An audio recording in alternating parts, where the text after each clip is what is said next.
to start things off here, we're going to talk about the Oscars. And there is one of us here on the panel that is an Oscars aficionado. So we'll toss it over to you first, Jay. What did you think about the Oscars? Let's get into it. So clearly digging into the statistics of the Oscars. I mean, I'm looking at trends. I'm looking at all that stuff and spreadsheets. Clearly, I mean, I'm analyzing it like a finance expert. I'm looking at To Leslie as the favorite for Best Picture. Of course, yes. It's gonna sneak in there. It's not even nominated yet, but it'll right in. Eventually, the write-in ballots will be strong. Yeah, that's what the Academy is working to, I guess, change right now. What they want to give it across all categories, including the shorts. Yeah. I mean? Exactly. The campaigns are not over yet. Nominated or not, you still got a shot. Yeah, exactly. Despite how much money you put into your campaigning. Yep. So Ryan, I guess tell us how did that happen? How does Andrea Riseborough, and God love her, she's a great actress, but did no campaigning still got in? What did you think of that?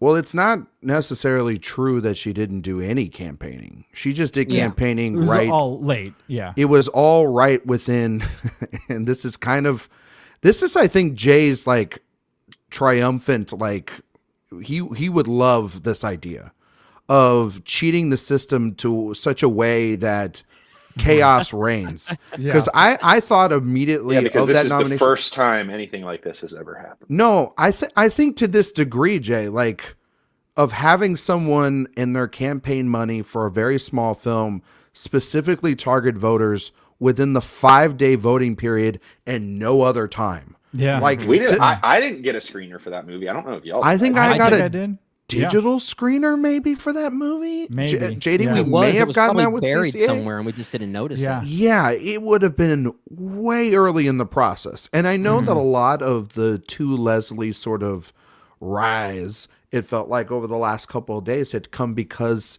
the Indie Spirit nominations, which Riseborough is a part of, they got their access to their platform. So that's why a lot of us were just assuming, oh, this whole thing is an Indie Spirit thing, a film Twitter thing, and so it's kind of, BS. It's a little bit of, of just that sort of thing rather than an Academy sort of thing. But this thing has so many complex layers. I don't want to get into it too long because we could be here an hour and a half just to talk about this. It is a wild story that I think that we will talk about for a long, long time. I think that it's kind of funny and a little bit hypocritical of the Academy to do an investigation into this because I think that Andrea Riseborough has done particularly nothing wrong herself, and I feel bad for her. I was gonna say, is this really her fault in this? Because a lot of the behind the scenes conversations that led to this nomination were really more people tied to the film behind the camera, not necessarily Andrea Riseborough. So the fact that people are talking about possibly rescinding that nomination, I don't think is fair to her, honestly. Has she said anything? No, I think that, she has said, like most people do when they get an Oscar nominations on the morning of, they release a statement, and she was very surprised that, because this is a Hail Mary if there ever was one for a movie that made $27,000. I'm sorry, check the notes from the box office receipts. Now $29,000 at the box office this week. So a total gross, is like one screening of a local theater in the middle of nowhere for Avatar, but on a Tuesday afternoon. Avatar made more money when you were talking since you started that second ago. Exactly. Exactly. But no, I mean, it's one of those running clock situations, right? About the US debt.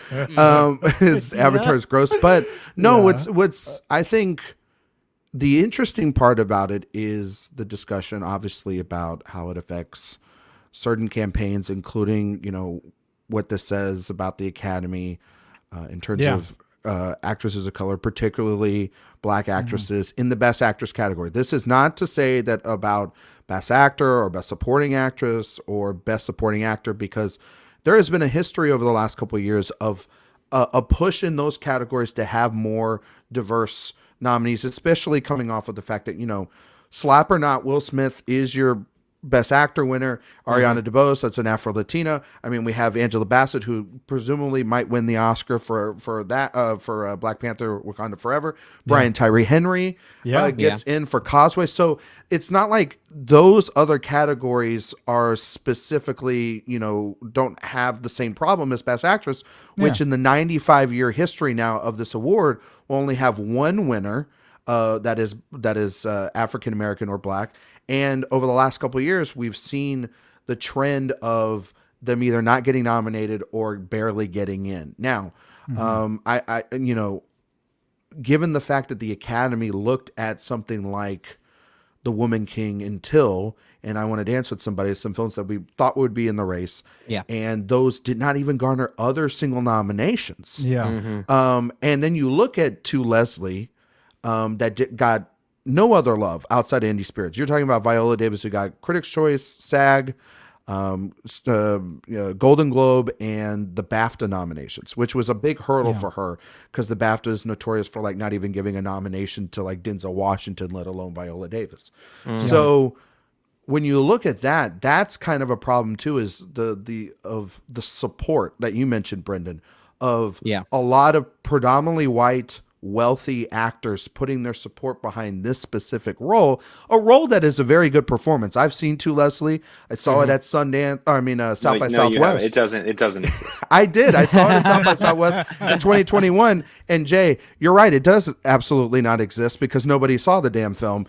But the thing about it is that it's interesting that the groundswell didn't necessarily also come from the studio and the PR firms that have been attached to it, but it also comes from a lot of really nasty campaigning from actors within themselves to specifically call out other actresses as locks is a rule violation. So there will be some ramifications for probably members of the Academy or non-members of the Academy, maybe, by SAG-AFTRA, but I don't think that she'll get her nomination rescinded. I think that it's a great nomination for the chaos of it all. It's also just a good nomination because it's a good performance.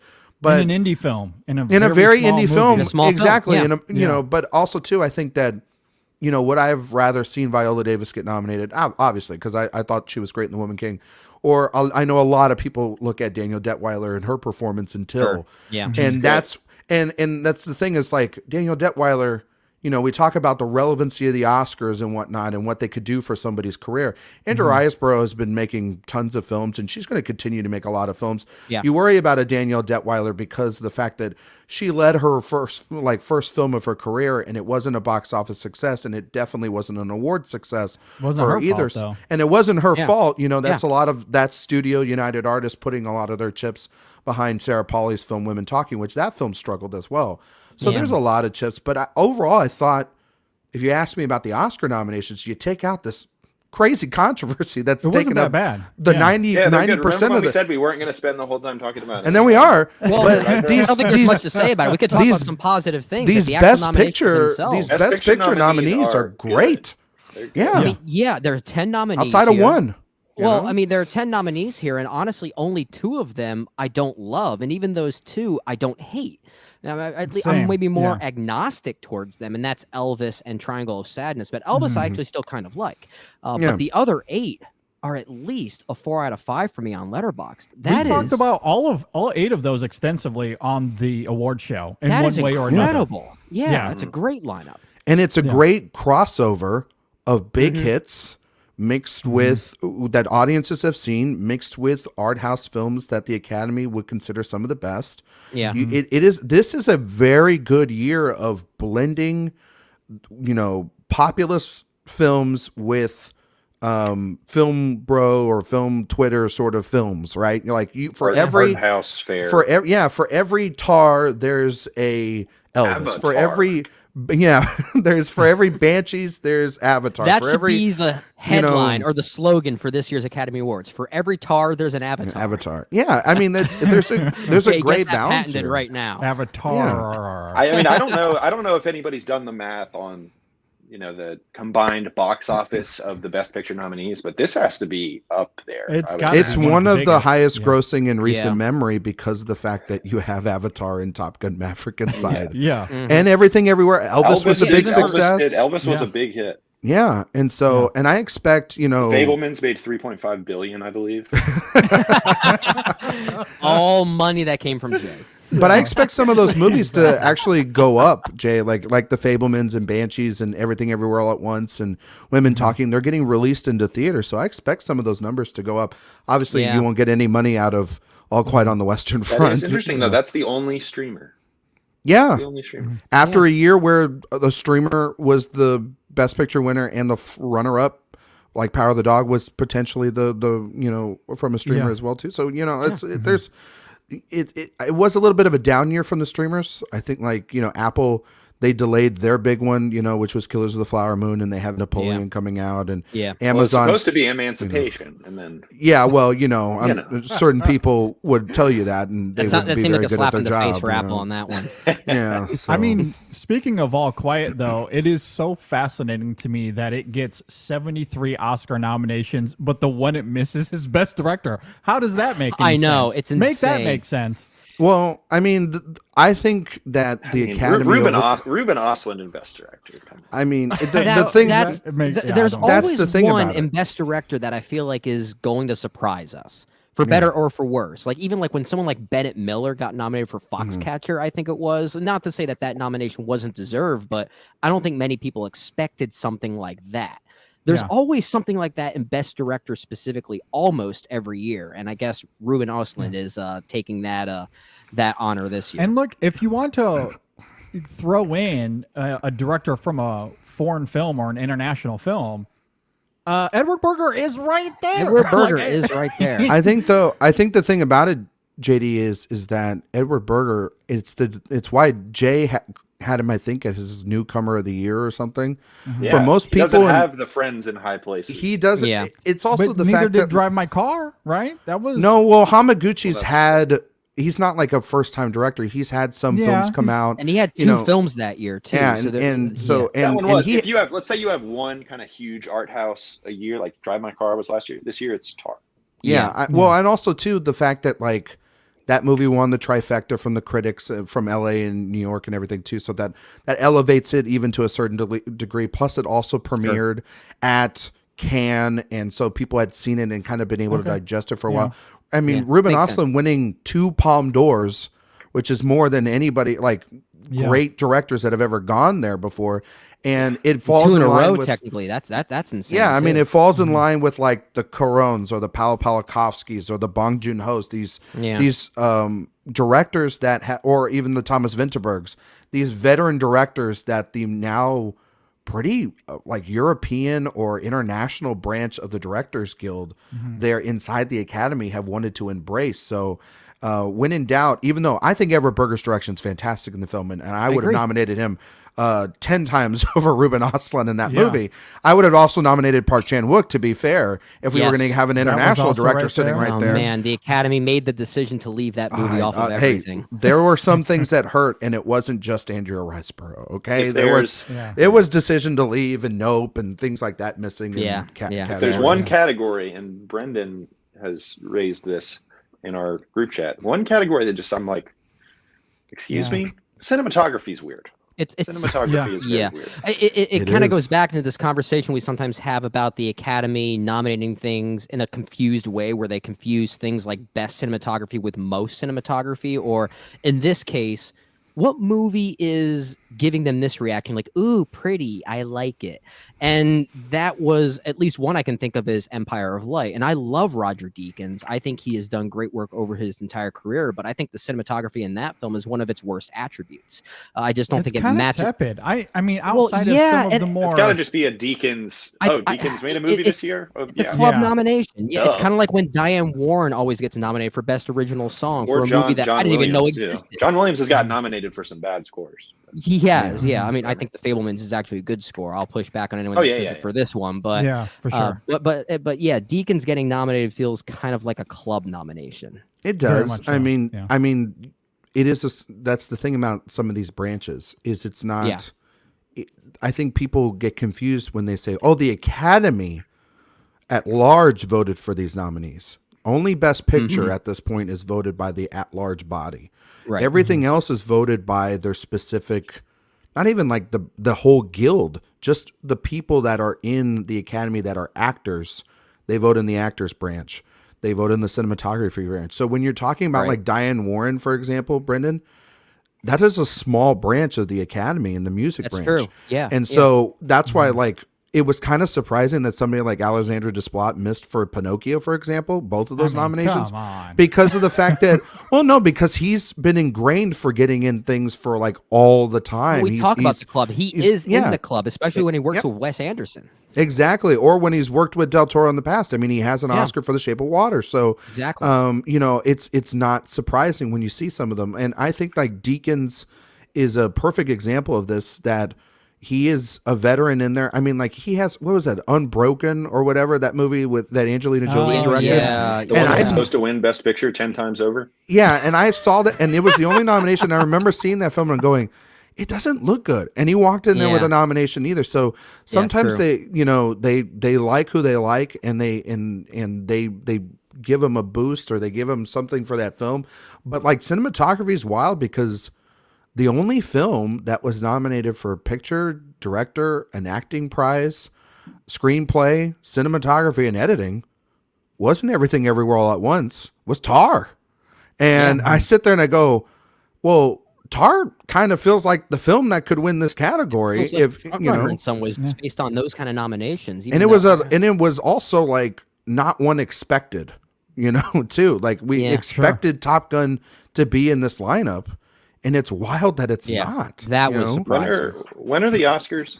They are the March 12th, I think. March 12th, yes. So, and what's crazy is they'll be at the same. Over a month of this. Yeah, I knew Jay was going to say that too. You're not even going to watch the Oscars. Yeah, you're not even going to watch it. So what are you talking? Watching? No. But he did. I will be hosting the new InSession Oscar show on video. It'll be this quality. It'll be so much fun. Yeah.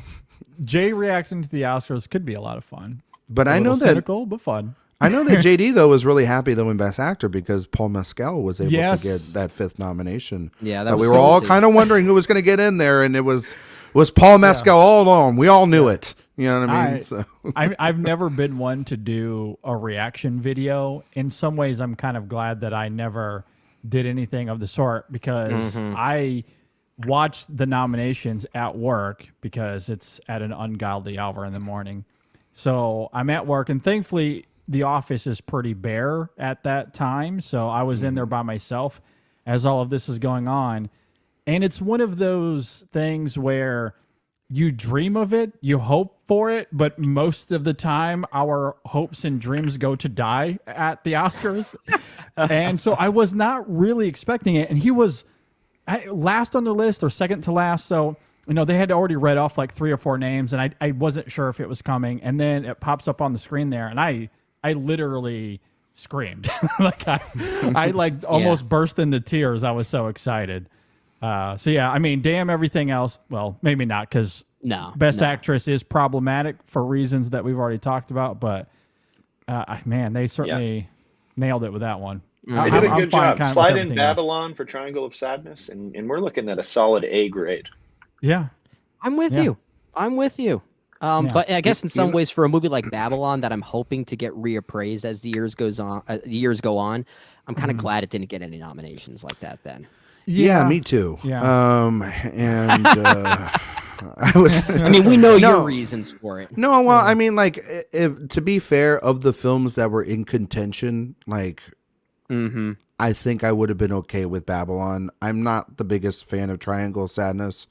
Right. The film overall as a whole of The Whale, I'm not like big on. Like, I didn't think Glass Onion and clearly The Woman King and some other films weren't going to be in that contention. It just didn't have the sort of strength. And, I was glad to see Women Talking was able to get into the 10. But I think I can agree with Jay. I think that there's more aesthetically going on with Babylon, and something that would get me to like a Babylon. I'd probably put it on right now if you gave me the choice over Triangle of Sadness, and I would like it more. But also too, I understand that, the European Polarizing. sort of, well, it's the European sort of vote gets a slot nowadays, and the international film gets a slot, and for every Triangle of Sadness, there's a Drive My Car, and I'll take that balance every other year. You know what I mean? Yeah. So Or an All Quiet that's on all the we can Western hope for, Front. really. or All Quiet on the Western Front. You know what I Yeah. mean? So, I think that this is like, if I gave these 10 movies to somebody, I think that this is a really good representation of the year as a whole. And, whether or not this is going to help its ratings or not, I don't think so. And I don't care, because I actually think it could prove the point of, like, you have two of the two most popular films of the year nominated for Best Picture. And it doesn't matter. And one of them does have an outsider's chance. Like, Top Gun has an outsider's chance of winning because of the preferential ballot, but it And the won't screenplay matter nomination because as well. yeah, it won't matter because, like, it's a 4-hour show in the middle of a Sunday in March. Like, your people have, the best time I've told people that the Oscars should be is next week, in between the Super Bowl, where there's nothing going on and they need something Just to watch. replace it with the Pro Bowl. Yeah, like Exactly. why do I need to see a flag football game when I could watch the Oscars? Plus, also too, it gets a lot of the continuous campaigning out of the way. For like Jay's reaction To right Jay's there point, is, oh God, we have another month and a half of this. Yeah. And truly, what are they gaining from a month and a half between nominations and the show? I have no idea, Jay. And also, you get the momentum, you get people talking for the nominations, and then you lose that place in the discourse by It's the time only the because- actual show starts. Yeah, I think the only reason my why they opinion. do it is because they have all the Guild Awards and they have all of the other precursors that come along with the season as well. But those can and the problem is that a lot of this stuff starts happening around December time. Like the campaign start really around December and January, and then there's a lot of dinners and a lot of things that they're doing, and then you have the holidays and things of that nature. So, I get that. I always thought like February was a good time frame for it because nothing frickin' goes on in the middle of February, and this year's Oscars are the first weekend of South by Southwest. So I think that, like, for me, it's horrifying because I'm going to have, because like, if there is a movie that I genuinely want to see that is going to premiere that night, because they always have premieres on the opening weekend, and I have to juxtapose that with the Oscars, I don't know what I'm going to do. If it's like between, what's the new Ari Aster film? Beau is Afraid. Beau is Afraid. And this, which is like kind of like my nightmare and also maybe like a rumor. Ryan is afraid.